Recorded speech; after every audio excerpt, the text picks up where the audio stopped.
Assalamualaikum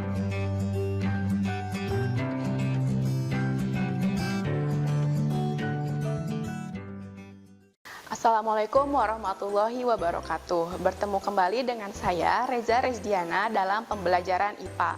Hari ini kita akan membahas mengenai materi di kelas 7 mengenai ekosistem. Nah, apa itu ekosistem? Ekosistem adalah suatu proses yang terbentuk karena adanya hubungan timbal balik antara makhluk hidup dengan lingkungannya. Nah, jadi kita tahu bahwa ada komponen biotik atau komponen dari makhluk hidup dan juga ada komponen abiotik atau tidak hidup yang terlibat dalam suatu ekosistem. Nah, kedua komponen ini tentunya saling mempengaruhi dan saling membutuhkan. Nah, ilmu yang mempelajari tentang ekosistem disebut dengan ekologi. Nah, selanjutnya kita pelajari apa saja komponen yang ada di dalam suatu ekosistem. Nah, di dalam suatu ekosistem ada yang disebut dengan komponen abiotik, yaitu komponen yang terdiri dari bahan-bahan tidak hidup atau non-hayati yang meliputi komponen fisik dan kimia seperti tanah, air, matahari, udara, dan energi. Ada dua pembagian komponen biotik dalam suatu ekosistem, yaitu organisme autotrop dan organisme heterotrop. Nah, organisme autotrop adalah suatu organisme yang mampu membuat dan mensintesis makanannya sendiri, berupa bahan organik dan bahan-bahan anorganik dengan bantuan energi matahari melalui proses fotosintesis. Sedangkan organisme heterotrop adalah semua organisme yang tidak dapat membuat makanannya sendiri, akan tetapi memanfaatkan bahan-bahan organik dari organisme lain sebagai bahan makanannya. Organisme ini terdiri dari tingkatan, yaitu konsumen, pengurai, dan detrivor. Konsumen yaitu secara langsung memakan organisme lain. Pengurai yaitu mendapatkan makanan dari penguraian bahan organik dari bangkai. Sedangkan detrivor yaitu merupakan pemakan partikel organik dari jaringan yang telah membusuk. Contohnya adalah cacing. Nah, satuan makhluk hidup dalam ekosistem. Nah, dalam ekosistem terdapat sistem atau organisasi kehidupan. Yang pertama adalah individu. Individu merupakan satu makhluk hidup tunggal. Contohnya adalah seekor burung. Nah, kemudian individu ini bisa individu yang sama akan berkumpul membentuk suatu populasi. Nah, jadi apa itu populasi? Populasi merupakan sekumpulan makhluk hidup yang menetap di suatu tempat dalam jangka waktu tertentu dan mampu berkembang biak. Contohnya adalah sekumpulan semut. Nah, kemudian berbagai populasi akan membentuk suatu komunitas. Komunitas merupakan kumpulan dari populasi yang menempati daerah yang sama dalam jangka waktu yang panjang. Nah, berbagai komunitas akan membentuk suatu ekosistem, di mana ekosistem ini dikatakan atau didefinisikan sebagai kumpulan dari komunitas yang melibatkan interaksi dan yang mantap antara makhluk hidup. Nah, macam-macam ekosistem. Nah, berdasarkan proses terbentuknya ekosistem ini ada yang disebut dengan ekosistem alami dan ekosistem buatan. Nah, ekosistem alami adalah ekosistem yang tercipta secara sendirinya atau tanpa campur tangan manusia dan merupakan yang diciptakan oleh Tuhan. Nah, contohnya adalah ekosistem lautan ataupun sungai. Sedangkan ekosistem buatan adalah ekosistem yang dibuat dengan campur tangan manusia. Dibuat kebanyakan untuk memenuhi kebutuhan manusia. Namun, keanekaragaman hayati di sini terbatas karena bukan itu tujuan dari pembuatan ekosistem ini. Contohnya adalah ekosistem sawah. Nah, bentuk interaksi dalam ekosistem. Bentuk-bentuk interaksi di dalam ekosistem diantaranya adalah rantai makanan, jaring makanan, dan simbiosis. Nah, yang pertama, interaksi antara komponen ekosistem. Nah, pola-pola interaksi yang ada di dalamnya terjadi hubungan timbal balik antara individu dengan organisme yang lain atau dengan lingkungan abiotiknya. Nah, terjadinya hubungan saling ketergantungan antar komponen di dalam ekosistem. Oke, selanjutnya Interaksi kompetisi yaitu interaksi antar individu atau antar populasi bila terdapat kepentingan yang sama sehingga terjadi persaingan untuk mendapatkan apa yang dibutuhkan. Nah, kompetisi terbagi menjadi dua kelompok yaitu kompetisi intraspesifik atau yang terjadi antar individu sejenis dan kompetisi interspesifik atau terjadi antar individu yang berbeda jenisnya. Nah, contoh kompetisi di intraspesifik atau antar interspesies. Misalnya satu hewan bertarung untuk merebutkan wilayah atau kedudukan. Nah, interaksi yang lain adalah tadi simbiosis. Nah, simbiosis ini merupakan pola interaksi yang sangat erat dan khusus untuk dua individu makhluk hidup yang berlainan jenis. Nah, jadi simbiosis ini merupakan hubungan timbal balik antar makhluk hidup. Nah, simbiosis ini terbagi menjadi 3 jenis. Yang pertama simbiosis mutualisme, yang kedua simbiosis parasitisme, dan simbiosis komensalisme. Nah, simbiosis mutualisme adalah interaksi antara dua individu atau populasi yang sifatnya itu saling menguntungkan. Jadi antar individu mendapatkan keuntungan. Misalnya adalah hubungan antara serangga dan bunga. Serangga diuntungkan dengan mendapatkan nektar dari bunga, sedangkan bunga dengan adanya serangga diuntungkan dengan terjadinya penyerbukan. Atau misalnya hubungan antara ikan badut dan anemon. Nah, kemudian simbiosis parasitisme. Simbiosis parasitisme ini merupakan hubungan yang menguntungkan satu individu sedangkan individu yang lain itu dirugikan. Nah, pihak yang diuntungkan disebut parasit, sedangkan pihak yang dirugikan disebut inang. Nah, ada dua macam parasit, yaitu endoparasit dan ektoparasit. Endoparasit adalah parasit yang hidup di dalam jaringan tubuh inangnya, sedangkan ektoparasit adalah parasit yang hidup di luar tubuh inangnya. Nah, contohnya untuk endoparasit adalah cacing pita atau cacing tambang yang tumbuh di dalam tubuh manusia. Cacing pita mendapat makanan tetapi manusia dirugikan.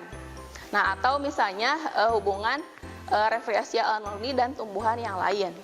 Oke, selanjutnya adalah simbiosis komensalisme. Nah, simbiosis komensalisme merupakan interaksi antara dua individu atau populasi yang menguntungkan satu pihak, tetapi pihak yang lain tidak dirugikan ataupun tidak diuntungkan. Misalnya adalah hubungan antara ikan hiu dan ikan remora. Nah, ikan remora mendapat keuntungan dengan mendapatkan makanan sisa dari makanan ikan hiu, tetapi ikan hiu tidak diuntungkan atau tidak dirugikan dengan adanya ikan remora. Atau contoh lainnya adalah tumbuhan anggrek yang hidup di pohon mangga. Nah, tumbuhan anggrek mendapat keuntungan mendapat substrat atau tempat hidup, tetapi pohon mangga tidak diuntungkan atau tidak menjadi rugi dengan adanya keberadaan pohon anggrek karena pohon anggrek ini tidak bersifat parasit. Nah, interaksi yang selanjutnya adalah predasi, di mana predasi ini adalah hubungan pemangsa dan mangsa. Nah, di mana ada satu individu yang berperan sebagai predator atau pemangsa dan individu lainnya yang dimakan atau dimangsa. Misalnya zebra dan singa, di mana zebra sebagai mangsa dan singa sebagai pemangsa. Nah, hubungan interaksi yang lain adalah dengan rantai makanan. Nah, apa itu rantai makanan? Rantai makanan adalah proses beralihnya energi dari sumbernya, yakni tumbuhan melalui organisme yang memakan dan yang dimakan. Jadi singkatnya, rantai makanan ini adalah proses makan dimakan. Nah, yang energi yang pertama itu biasanya diawali dari produsen. Nah, produsen ini berupa tumbuhan atau organisme yang autotrof, misalnya dari rumput. Nah, rumput sebagai produsen. Kemudian jika rumput dimakan belalang, belalang ini bertindak sebagai konsumen primer atau konsumen pertama. Nah, kemudian belalang dimakan kadal, maka kadal itu berlaku sebagai konsumen sekunder atau konsumen kedua. Nah, kemudian jika dimakan lagi oleh burung elang, nah burung elang ini berperan sebagai konsumen tersier atau konsumen puncak. Nah, selanjutnya adalah jaring-jaring makanan. Nah, jaring-jaring makanan itu merupakan rantai makanan yang saling berhubungan satu sama lain dan membentuk suatu jaring. Nah, misalnya pada gambar. Nah, misalnya pada tumbuhan hijau. Nah, tumbuhan sebagai produsen. Tumbuhan tidak hanya dimakan oleh satu jenis hewan, tetapi oleh beberapa hewan. Dan juga satu hewan itu yang berfungsi sebagai konsumen primer bisa dimakan oleh dua jenis hewan atau lebih. Misalnya di sini contohnya adalah tumbuhan. Tumbuhan dimakan oleh burung pemakan biji-bijian. Nah, burung pemakan biji-bijian itu dimakan oleh rubah, juga dimakan oleh burung elang. Nah, jadi satu sistem rantai makanan saling berhubungan satu sama lain membentuk jaring-jaring makanan. Nah, dalam jaring-jaring makanan terdapat tingkat trofik. Nah, tingkat trofik yang pertama adalah produsen. Yang berperan sebagai produsen adalah organisme autotrof atau tumbuhan hijau. Kemudian yang ada di tingkat trofik 2 yaitu berupa konsumen primer. Konsumen primer ini merupakan organisme herbivora atau organisme pemakan tumbuhan seperti ulat, serangga, siput, kambing, ataupun kerbau. Nah, yang kemudian untuk yang ada di tingkat trofik 3 adalah hewan-hewan karnivora atau pemakan hewan yang lain seperti ayam, burung, harimau, singa, dan lain-lain. Nah, tingkat tropik 4 adalah konsumen 3 atau konsumen tersier. Organisme yang merupakan organisme karnivora besar seperti elang dan burung hantu. Nah, yang selanjutnya adalah mengenai piramida ekologi. Piramida ekologi adalah jumlah berat juga energi yang dimulai dari tingkatan produsen hingga konsumen puncak. Nah, piramida ekologi terdiri atas piramida jumlah, piramida massa, dan piramida energi. Nah, yang pertama adalah piramida jumlah.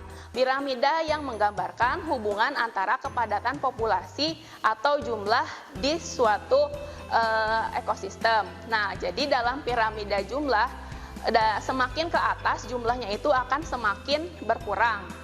Jadi produsen akan memiliki jumlah yang paling banyak, kemudian semakin ke atas, semakin naik tingkat konsumennya, jumlah individunya semakin berkurang. Nah, selanjutnya adalah piramida energi. Nah, piramida energi memperlihatkan terjadinya penurunan energi yang ada di setiap tingkat trofik. Nah, semakin tinggi tropik semakin efisien, dinyatakan dalam kalori atau kalor persatuan per tahun. Nah, jadi kalori atau energi setiap tingkat tropik itu akan semakin berkurang. Hal ini dikarenakan berkurang dalam proses pengeluaran panas atau dalam bentuk feses. Nah, yang selanjutnya adalah produktivitas dalam ekosistem. Produktivitas dalam ekosistem terbagi menjadi dua, yaitu yang pertama produktivitas primer. Nah, produktivitas primer merupakan kecepatan organisme autotrof menyimpan dan mengubah energi cahaya matahari menjadi molekul-molekul organik melalui proses fotosintesis. Nah, dinyatakan dengan kalori per cm persegi per tahun atau bahan organik kering dalam gram per meter persegi per tahun. Produktivitas primer dibagi menjadi dua, yaitu produktivitas primer kotor atau PPK, di mana PPK ini merupakan jumlah total energi dalam bentuk bahan makanan oleh tumbuhan hijau melalui fotosintesis. Sedangkan produktivitas primer bersih atau PPB merupakan jumlah total energi kimia yang berupa bahan organik persatuan luas. Persatuan waktu dikurangi energi untuk respirasi. Kemudian ada yang disebut dengan produktivitas sekunder. Kecepatan organisme heterotrop mengubah dan menyimpan energi yang didapatkan dari makanannya. Oke, demikian materi mengenai ekosistem. Terima kasih atas perhatiannya. Wassalamualaikum warahmatullahi wabarakatuh. Kunjungi sosial media lainnya seperti website kami di pkbmalfata.com, Facebook PKB Malfata Manunjaya, Instagram PKB Malfata Official. Dan terima kasih telah klik video ini. Jangan lupa like, comment, share, dan subscribe untuk menunjukkan dukungan kamu terhadap channel ini. Enjoy the video PKB Malfata.